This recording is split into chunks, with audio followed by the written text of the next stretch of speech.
오늘은 많은 분들이 궁금해하는 아이라인 문신 과연 100% 다 지울 수 있는가에 대한 제 임상 경험과 과학적 근거를 바탕으로 솔직하게 한번 정보를 드려보는 시간을 갖도록 하겠습니다. 아이라인 문신이 다른 부위 문신과 다른 점이 있는데요. 우선 눈 주변은 피부가 매우 얇고 혈관과 신경이 많이 분포가 되어 있는 부위입니다. 그래서 통증에 더 민감하고 시술 시 더 섬세한 주의가 필요하게 됩니다. 또한 아이라인 문신은 문신 잉크의 종류, 색상, 침투 깊이, 밀도에 따라서 제거 난이도가 많이 달라지는데요. 예를 들어서 검은색이나 갈색 같은 어두운 색상은 상대적으로 잘 제거되는 편이지만 아이라인에 이런 칼라 문신을 하는 경우는 아주 드무니까 노은외로 해도 괜찮을 것 같아요. 더 중요한 것은 오래된 문신과 최근에 한 문신과 이 둘의 차이가 아주 크게 있는데요. 일반적으로 시간이 오래돼서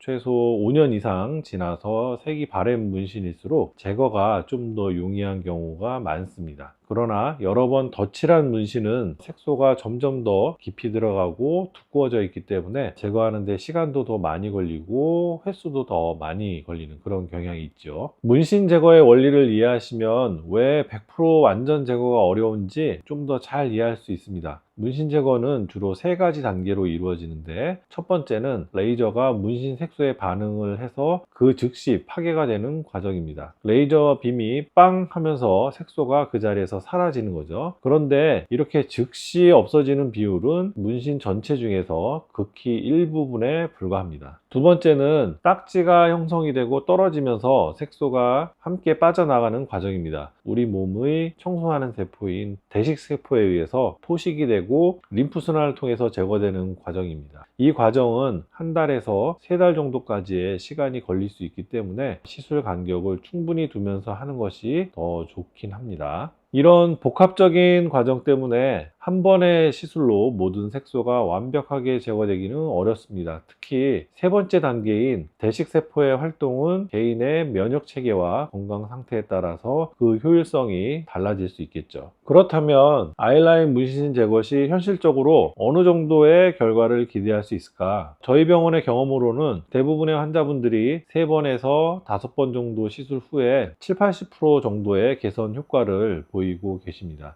상담 시에 아이라인 문신 제거 100%를 원하시게 되면 시술자도 부담이 되고 시술 받는 분도 더 어려운 과정을 겪게 되기 때문에 어느 정도의 타협점은 필요하지 않나 이렇게 생각이 들어요. 저희 병원에 오셨던 환자분의 한 사례를 소개를 드리자면 5년 전에 했던 아이라인 문신 제거를 제거하고 싶어서 오셨는데요. 총 4회 시술 후에 85% 정도 개선이 되었고 환자분은 만족해 하셨습니다. 왜냐하면 멀리서 봤을 때는 거의 표시가 나지가 않고, 그리고 너무 하나도 없을 때보다는 약간 남아있는 게 눈 화장을 할 때 훨씬 더 도움이 되기 때문에 약간 남아있는 경우가 티도 덜 나면서 화장에 더 도움을 줄 수 있다, 이렇게 생각하시는 것이 훨씬 더 현실적이지 않을까, 그리고 상담을 하는 과정에서도 그렇게 말씀을 드리고 있습니다. 또 다른 사례를 말씀을 드리면 10년 전에 했던 아이라인 문신인데 한 번만 했었고 상당히 두꺼운 타입이었습니다. 이런 타입이 시술한 지 5년이 안 된 그런 경우라면은 시술 횟수가 5회까지 이렇게 갈 수가 있겠지만, 이분은 10년이라는 긴 시간 동안 세월이 흘렀고 두꺼운 편에 비해 오래 경과된 시간 때문에 3회 시술만으로도 90% 이상의 개선을 보인 그런 케이스도 있어요. 오래된 문신이고 덧칠하지 않았기 때문에 상대적으로 쉽게 제거가 된 거죠. 그래서 이렇게 시술을 받은 지 오래된 분들이 좀 더 적은 횟수로 잘 해결이 되는 그런 경향을 보이고 있습니다. 아이라인은 눈 주변에 민감한 피부이기 때문에 숙련된 시술자가 안전하게 시술하는 게 중요합니다. 제가 항상 강조를 하지만 비의료인에게 보호 렌즈를 착용하지 않고 마취 연고로만 시술을 하는 것은 절대 피해야 된다라고 강조를 드렸었고요. 두 번째는 적절한 시술 간격과 충분한 시술 횟수를 계획을 하는 것이 좋습니다. 앞에서 말씀드린 대로 대식세포가 색소를 제거하는 데 시간이 꽤 많이 필요하기 때문에 보통 최소 한 달에서 두 달 정도의 간격을 두고 시술을 받는 게 좋고, 간격을 더 띄운다고 하면 더 적은 횟수로 무리하지 않으면서 결과를 더 좋게 낼 수도 있습니다. 세 번째로, 시술 전후 관리가 결과에 또 영향을 미치는 부분도 있는데요. 자외선 차단제 같은 기본적인 피부 관리도 중요하겠죠. 마지막으로 병원 선택을 할 때 체크를 해야 될 상황이 있는데, 경험이 좀 많고 후기도 많고 그런 병원 선택을 하시면 좋겠고, 실제 시술 사례와 리뷰를 확인을 해 보시는 것도 본인과 맞는 병원을 찾는 데 중요한 포인트라고 생각이 됩니다. 그리고 아이라인 문신 제거는 또 통증 관리가 엄청 중요하죠. 시술할 때 통증이 있으면 시술을 충분하게 꼼꼼하게 할 수가 없기 때문에, 시술 시 안 아프도록 하기 위해서 어떻게 그 병원에서 세팅을 하고 있는지도 잘 파악을 하는 게 중요하지 않을까 생각이 들고요. 사후 관리에 대해서 안내도 잘 해주는 것도 매우 중요하겠죠. 오늘의 마무리입니다. 아이라인 문신 제거의 100% 완전 제거에 대해서 목표를 갖는다고 하면 시술자도 부담이 되고 시술 받는 분도 너무 스트레스를 받을 것이기 때문에, 목표치를 8, 90% 정도로 보고 그 정도 선에 도달했을 경우에 멈추는 게 좋겠다. 그리고 약간 남아 있는 것이 오히려 눈 화장을 하는데 도움이 되기 때문에, 완전히 다 100% 없애는 것은 현실적으로도 불가능하고 어느 정도 남아 있는 선에서 타협점을 찾자. 두 번째는 시술에 경험이 많은 그런 선생님을 잘 찾아보시는 게 좋겠다. 시술의 안전성도 그렇고 시술할 때 에너지를 갖다가 잘 조절을 해서 그 아이라인 상태에 맞는 그런 에너지를 잘 찾아서 적절한 강도로 적절한 주기를 권해드리면서 결과를 내는 그런 선생님을 잘 찾으시면 더 좋지 않을까, 이런 내용을 준비하고 마무리를 해봤습니다. 아이라인 문신 제거에 대해서 더 궁금한 내용이 있으시다면 댓글로 문의해 주시면 제가 아는 한 잘 말씀을 드리도록 하겠습니다. 경청해 주셔서 감사합니다.